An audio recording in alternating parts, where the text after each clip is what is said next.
ang inyong tulay sa himpapawid ng serbisyo publiko. Ang Presidential Broadcast Service, Radyo Pilipinas, Radyo Publiko. Radyo Pilipinas. Radyo Publiko. Kinilala ng pang-international at prestigyosong Asia Pacific Broadcasting Plus Awards 2025 para sa kategorya ng Government Streaming. Ito ay dahil sa epektibo nitong pagsasanib ng mga tradisyonal na media tulad ng telebisyon, radyo at print para masabayan ang mabilis na pag-inog ng mundo ng digital at social media tungo sa mas epektibong paghahatid ng mahahalaga at napapanahong mga impormasyon sa mamamayang Pilipino. Kinilala rin ang Radyo Pilipinas dahil sa patuloy na pag-akyat ng rating. Ngayon ay matatag sa pang-4 na pwesto sa Mega Manila ayon sa pinakahuling Nielsen Radio Audience Measurement Survey. At sa social media, nakamit ang mahigit 2,000% pagtaas ng bilang ng mga sumusubaybay sa Radyo Pilipinas page sa unang bahagi ng 2025. Patunay ito na ang inyong Radyo Pilipinas Radyo Publiko ay tunay na kaagapay ng inyong pamahalaan sa paghahatid ng serbisyo sa mga mamamayang Pilipino. Mula sa aming lahat, sa ngalan ng inyong pamunuan at mga kawani ng Presidential Broadcast Service, kasama ang inyong mga himpilan ng Radyo Pilipinas sa buong kapuluan. Maraming salamat po sa inyong lahat, sa inyong pagtangkilik at pagkilala. Radyo Pilipinas. Radyo Publiko.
Yes, mga igala, mga ingadlo ka na ito tanan. Welcome din sa itong panaguban sa itong tulumunong tambayan sa Radyo Pilipinas. Kauban ninyo Armando Fenekito, mga igala, no? Yes, mga igala, no? Kamusta mo diya sa inyong mga lugar karon, no? Okay pa ba ta, no? Anyways, mga igala, pilakadon lang ba bagong Pasko? Mga pilakadon lang, bagong Pasko, mga katambayan, no? So, hopefully, ato paglaong, no? Nga naikausaban, no? Atong paglaong manay kausaban nga mahitabo sa tuak ug sa tuang nasod, no? Ma-feel nato, no? Ma-feel gid nato mga igala, no? Daghang kitag makuha ni gid, no? Nga unta ingon ani na mahitabo sa tuwa mga katambayan, no? Dili na ta sige kanang kuan, no? Nindot kay tong kuan mga igala. Nindot kitong palabas na kuan ba no, share na ko to katong Kontrabida Academy mga igala, no, nga gibuhian nila dito nga blinya ba tong giingon nila nga dili ang kuan daw delikado daw kuno ang kabag-uhan daw, no, delikado ang kabag-uhan kay ang gusto daw sa mga tao daw kanang kuan kanang tawag kaning kuando mga igala, no, kanang comfortable sila o maghatag og pag-asa sa ilaha daw kuno di sila nang mga kinahanglan sila mag-isip, which is true, no, kanang sa karon mga igala in a form of entertainment mga igala murag dito na ta sa mga nakasanayan na nato ba nga mga nakasanayan nato nga mga unsa ni nga mga nakasanayan nato nga mga plot, no, maghadlok na ta, no? Hadlok na ta para sa to matagan na tag pag-asa, okay na, no? Pero dindot tong giingon ni kon nga ingon ni unsa ni Barbie Fortesa dito sa iyang kuan yang linya dito nga punong-puno na daw sila ng pag-asa pero aanhin ang pag-asa kung wala namang magbabago. Mao to boom! Kalami sa kuan linya mayo ang director ato. Ambot kasi kuan ato Mel Martinez ata ang director sa maong kuan maong palabas mga igala no. Na sa Netflix na siya. Gina-promote. Well, di man siya kung ano kay na very the way ano medyo may pagkasarkasam yun ang iyang kung ano may pagkasarkasam yun ang iyang pagka kung ano kay iyang pagka-deliver sa mga linya, di ba? Tapos kuan siya tapos kuan siya no kanang comedy magin ang target jud mga igala pero naikuan bang no nga nayuban mga igala nga magbago it's because dili sila gusto nga mo to no nga sometimes nayo sa mga tao mga igala nga no nga medyo mahimo siyang kontrabida no it's because naka-experience sila og kaning kuan naka-experience sila og kanang mga grabing pantawag daog sa ilaha no or they think nga magnay injustice nga nahitabo sa ilaha. Di ba? Pasama sa katong karakter ni Kwan, si pangalan ni Barbie kay dito yung mga igala. Si Kwan siya dito, si Gigi. Nasay mo si G. Dapat ako nung nai-add ako na sa last. No? Ang para may kontrabida do kayo of feels daw mga igala. No? So, kato lang, share na ka lang itong Kwan. No? Nindot ang Kwan mga igala. No? Dagag makarelate ani nga Kwan. Dagag makarelate ani nga palabas mga igala no nga sa to mga kababayan mga igala. So unta no well dili man tanan na Netflix pero basta hindi na mag-leak charing hindi na ko i-promote na kay illegal na mga igala. Pabita mga igala ay nindot na nga tan-aw na ninyo mga igala no ang maong palabas diya sa Netflix mga katambayan no. Kontrabida Academy. So anyways, mga katambayan, dinhita sa kwan, no? Dinhita sa tuwang hisigutanan mga katambayan, no? Karong hapunan, no? Una na diha, mga igala, hisigutan na to mga igala, no? Ang ang implementation na sa tuang SSS pension reform mga igala, reform program or SSS pension reform SSS pension reform program mga igala kun asa mga pensioners nato mga igala kay kuan nang mudawat na og kaning dagdag no na 10% sa ilang current na pension karon kun tay mo ang pension is kuan mga igala imong pension is 5,000 makadawat na 500 so 500 na siya mga igala no so up to kun mag 2027 ato mahuman nata ni mga igala tapos moabot og 33% imong total nga madawat mga igala. No 33% ng mga igala no in total no sa 2027. Kay tungod na sa kaning ginatawag na to nga compounding.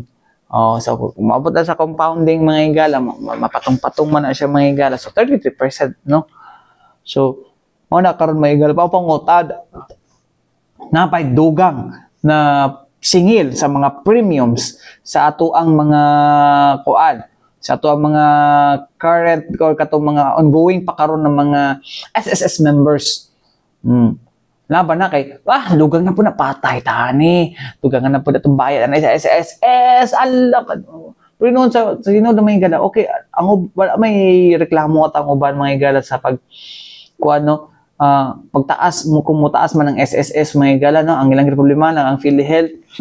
Ito sa mga controversies sa mga katambayan no. So watay mahimo ano kay usamang gyud namang mo gini mabalita gyud dili man ang uban di man fake news kay tinuod man no nga even ang Supreme Court ug ang Commission on Audit nag-ingon nga mo gyud ang nahitabo no so anyways may galida maglangan mga katambayan na ato na paminawan mga igala ang Regional Communications Officer sa SSS Davao mga igala nga si Ma'am Mona Lorraine Tombo paminaw na to.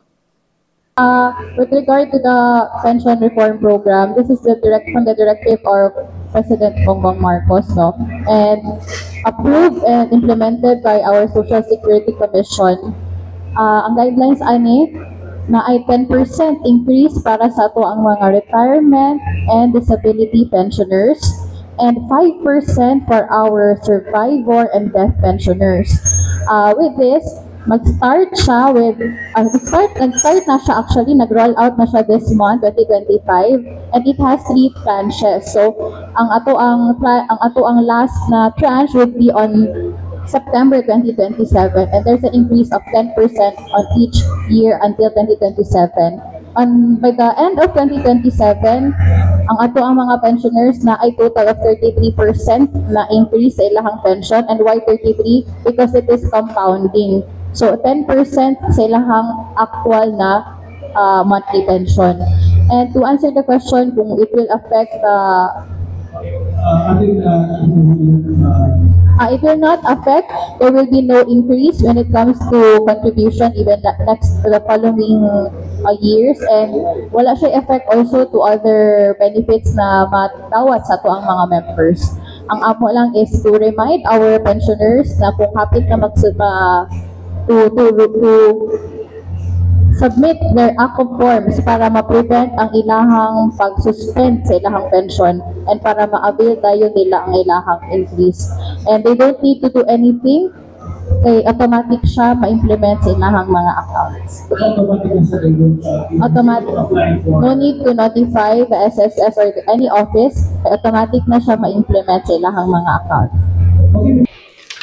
So, mga igalado, ang pahayag ni Ma'am Lorraine, Ma'am Mona Lorraine Tombo, mga igalano, ang Regional Communications Officer sa Social Security System, mga igalano din sa Davao, mga igalano. So, moto, yang giingon, walay dugang na, unsa man, dugang na, unsa ni, walay dugang na singil sa premium nato, no, okay. Kani siya may igalano, directive naman ni kay, magnaman natay, kuno kanang clamor ba, no? Clamor ba, mga dili clamor tong nasa DCPO, clamor, no, na ay gusto nga mapaabot ang ato ang mga pensioners, no, unta madugangan ng ilang pension, which is na-grant naman, no, pinaagi sa direktiba ni Pangulong Ferdinand R. Marcos Jr., mga igala. So kudos, no, sa mga modawat og pension karon, mga katambayan, no, mga pensionada, no. Di siya limit, apil na sa mga survivors, mga igala, no, sa pensioners, no. Apil na sa makadawat sa maong pensyon, mga katambayan, no. So hopefully, no, kanpod, no, naon tay kay di ba last time ningon na si Pangulong Ferdinand R. Marcos Jr., mga higala, no, nga dapat kani mga taga SSS invest ninyo kung asa mas mudako ang kwarta, no. SSS o GSIS na siya, no, dapat kung asa mas mudako ang kwarta, no, aron nga pag-abot sa panahon, may dagang pensioners nga mahatagan, and then mas mudaghan pa, di ba, no? Mga gina, dapat nag-unta pa ng PhilHealth yung nanapod, no? Okay. Kuan ba mga katambayan, no? Insurance, ba na sila mga katambayan, no? Health insurance, pud ba ng PhilHealth, no? So, unta yung nanapod nilahang kuan karon, no? Okay. Lisod kayo, mga igala, no, nga magkasakit niya, gamay ray mahatag, no? Gamay ray mahatag dito niya. Insurance man kaya. Anong gamay ra maihatag, di ba? Para sa kuha, ako pamukon sa nga nagbalhin ko din ni nagamit lang ko tong nakuan ko no, na tawagan ni nagamit nitong panahon nga na isolate ko tong COVID time. Pero after that wala na ako nakasulay, no. But siguro sulayan mo na ako, kapoy man kayo mag hospital. Ay nako. Anyways, mga igala, sumauna, no, pero dapat mas kwan yun, okay. Nagamit ang mga non-paying members, mga igala, and dadala kasagaran sa non-paying members ang nagalisod, no. So dapat ma-invest yun nagtama ang kwarta diha, mga igala, no. Anyways, mga igala, balik itang man lang sa mga importanteng painumdum ning atong sibianan. Yes, mga igala, balik kita din sa itong panaguban sa itong tulumanong tambayan sa Radyo Pilipinas. Anyways, mga katambayan, no, kamusta mo diha, no? Man sa tuwang gisgulan sa SSS, mga igala, kagahapon, mga igala, no? Atong gipakita, mga igala, gipadungog ang kining kuan, no? Kining sa tawagan ni mga igala, no, atong may celebration sa ato ang kuan, no? Ay kawan sa ato ang mga kuan mangko di man ni amuan, charing. Sa kaning ika-158 na founding anniversary sa National Prosecution Service, may gala kun asa ilang ibida ang mga kuano ang mga kung sa DOJ mga higala no, mga serbisyo nga dili pa kayo common alang sa tanan no. So kana siya mga katambayan no, it's about time mga higala na kuan yun ano, unsa ni sila kuan gini sa to ang mga kababayan no, unsa ni mga serbisyo diha sa ato ang kuan no, ato ang Department of Justice no, kay may sa dagkan pag may libreng kuan consultation ay naman sa PAO lang man na tapos depende so kung kuan pwede man tamo mo refer sa ato ang DOJ Action Center no, para sa mga reklamo or advice nga legal nga advice no. Pwede mo madto din na tapos napunta kitong ginatawag nato nga kuan witness protection program no. Unsa nang witness protection program mo na ang programa nga magkuan sa to ang mga testigo no. Guys, sakit sa din mga testigo, mga katambayan no. So kana ang ato ang kuan no, kana ang unsa ni isa sa mga programa tapos napuntay kaning sa Board of Claims no. Na Board of Claims mga higala na kung ikaw kuanan ka mapasanginlan ka, gikasuhan ka maliciously tapos na-acquit ka, pwede ka magkondera no, mangayo og claims mga higala og napod dira of course mga higala mo ni pinakakuan sa ko ano kining Interagency Council Against Trafficking or kaning iyakat mga higala mo na ang ginakuha nato no. So nindot siya nga actually nindot nga mahibaw-an ni sa atong mga tao kung asa sila mudagan no. Okay. Dili lang sila mo although ang Public Attorney's Office mga higala part man na siya sa Department of Justice, under gina siya sa Department of Justice. Pero ang kuan lang ana karon sa to ang kuan mga higala no sa ato ang PAO no, kay medal lang pud lang lawyer, amot lang pud kay kung sa Action Center apil pud ba ilang mga lawyer ilang kuan na ilang mga apil pud ba na no kada wala ko na pangutana, sorry kayo mga kan I failed you, oh my goodness na fail to mo chareng bitaw mga higala so mo na ang kuan nato no, mo na ato ang kuan mga sayro usa ba gini mga programahan ni mga higala actually na ingon nakagahapon ni attorney ni DOJ 11 Regional Prosecutor Attorney Janet Grace Talisay Fabrero mga higala no, ang initial no. So unsa kumusta nato ni nga mga programa mga higala no, pinaagi sa ilang mga focal person mga higala no. Una na diha mga higala no, si Attorney asa naman to Edwin Dumugho mga higala no, ang in charge sa to ang kuan, ang in charge sa ang wala nga to di mga higala no, sorry kayo ang kuan may higala no, ang regional focal person sa DOJ Action Center may higala na si Attorney Edwin Dumalugdog may higala no. And then ang in charge pod sa ang coordinator pod no sa Witness Protection Program do sa DOJ 11 na si Ma'am Karen Plang mga higala na pod dira mga higala no. Ang in charge sa Board of Claims mga higala or representative sa Board of Claims mga higala na si Ma'am Menchi Ongob o ang in charge sa representative sa Interagency Council Against Trafficking na si Sir Peter John Cabanilla o karontak na ato silang paminawon. Officials, Department of Justice Action Center is one of the programs sa DOJ. Usually provide free legal services such as legal advice. We also draft legal documents, and notarize some self-executing documents. We also provide mediation and conciliation. Mayroon din kami mga train na mga tauhan sa Department of Justice Action Center.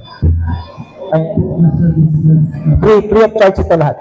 We are located at Tolentino Building, room 15, second floor. Sa witness protection program, we have meron na pagkakulit sa ating region, how many Good morning, everyone. So, as of September 2025, we have 51 witnesses. Yes po. ano po mga services that are being bibigyan natin sa ating handlers ng WPP? Okay. Under sa WPP, the benefits, once the witness is admitted to the program, he will enjoy the financial assistance. So aside from the financial assistance, there is what you call dependent allowance. We have temporary shelter, secure housing facility, then every time kapag may mga court hearing po, may mga hearing allowance po yan sila. So aside from that, free rin po sila sa mga medical reimbursement like that, medical expenses I mean, then every time may mga tawag ng mga activities, they are well assisted. Then we are providing means for the livelihood.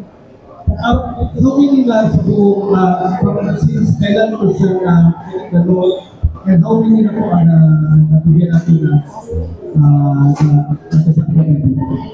Actually, sir, since WPP was approved April 24, 1991, sobrang dami na po.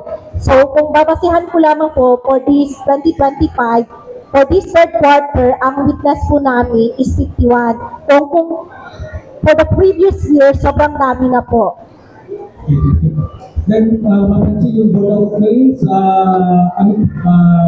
ilan na po yung natigil natin ng assistance? Good morning, each and everyone. Sa DOC naman po, as of today po, we have nasa 76 na mga applicants. And half of it na po ang nag-ilisa na po ng mga checks. And kasi po hindi masyadong kilala yung DOC, this is also our time then po to inform everyone na may ganitong program po yung DOJ.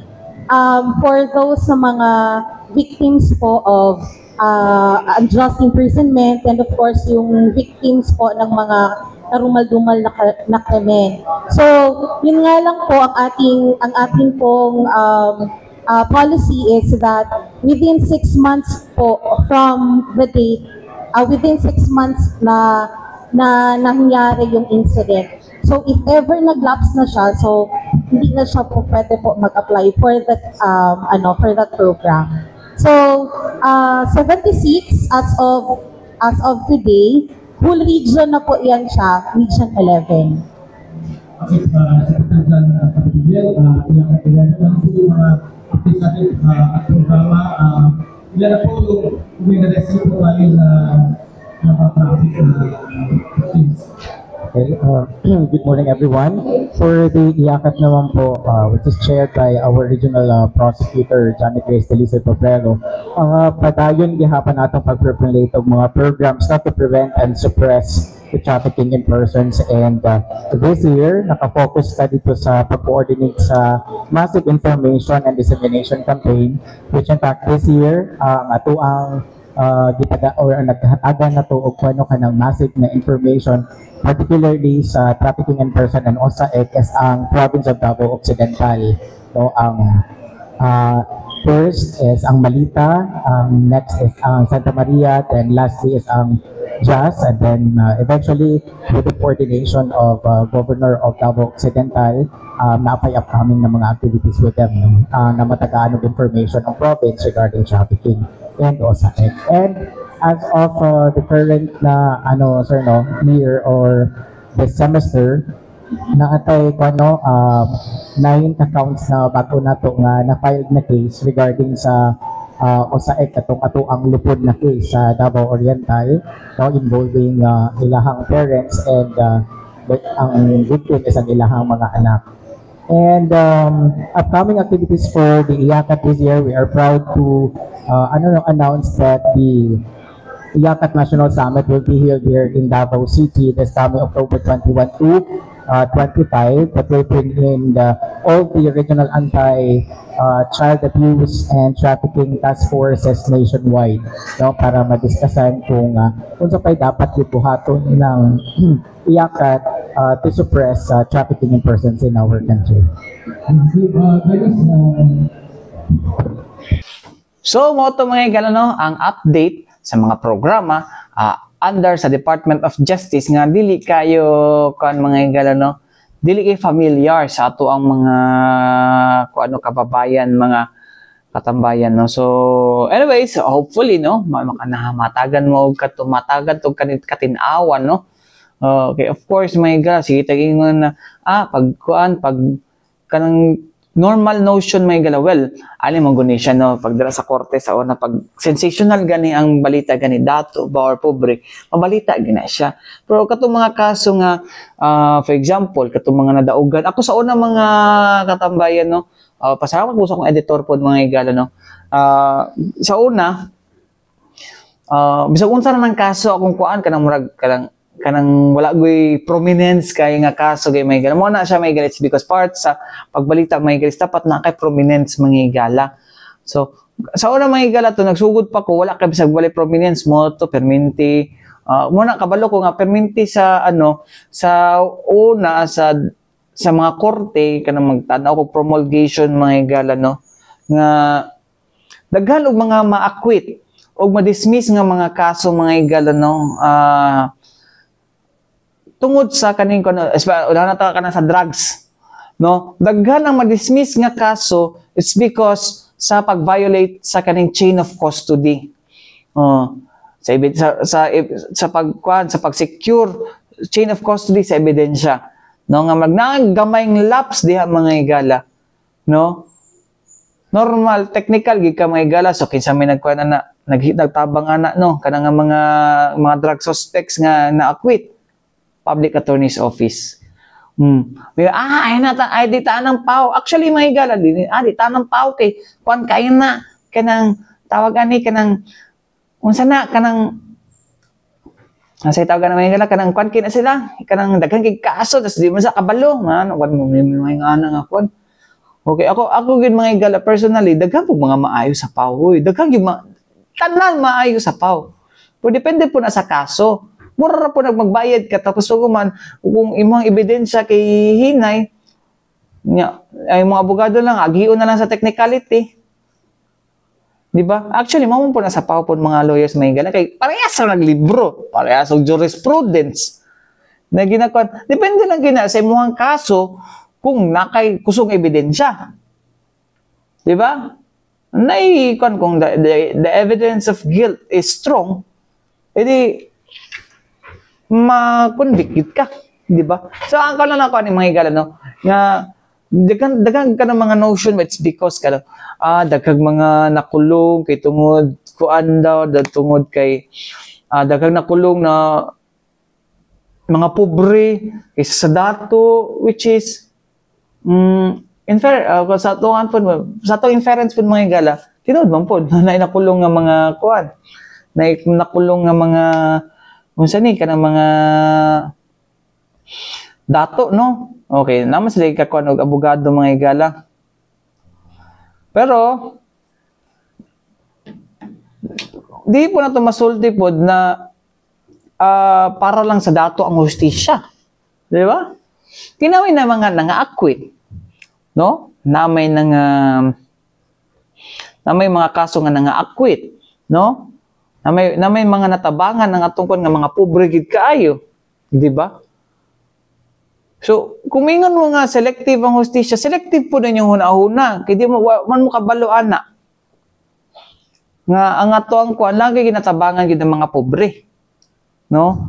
Kaya lang mo lagi na pod, no. Kita nga mga ordinaryo nga citizen nga murag kanang alanganin ta sa balaod pod, no. Musunod na lang gid siguro kita. Ingana na lang atong buhaton, no. Di kay kabalo ng bawal mangawat. O yes, ingon na to, no, there is a kaning comparison nila mga igala, no, or analogy nga ngano ang mga congressman dira daw kuno nga nagapangawat daw kuno billion sa flood control, no, wa pa man nga priso, no, ngano si tatay nangawat lag og bugas, no, ngano si tatay nga tigulang kaayo nga nanguha lag mangga kay para ibaligya kay mapalit og bugas, no, tay kabalo man ka nga kuan, kabalo man ka nga bawal na, no, nganong ato man nang buhaton, no. Pero bitaw pod, no, umayon taga kan nganong tayo kabalo ka bawal na nya kanang mga nangawat sa flood control, oy kanang kabalo man mo kanang mapaloy-looy, sad bitaw po no masabtan po nato po nang una pero kanilang explanation nato mga higala no wala man jay makakuan gid sa balaod mga higala no unless kung nakibaker kusog kag baker no nga bisag na kusog nga ebidensya nga nangulikta ka no tanggalon lang ka sa pwesto para protection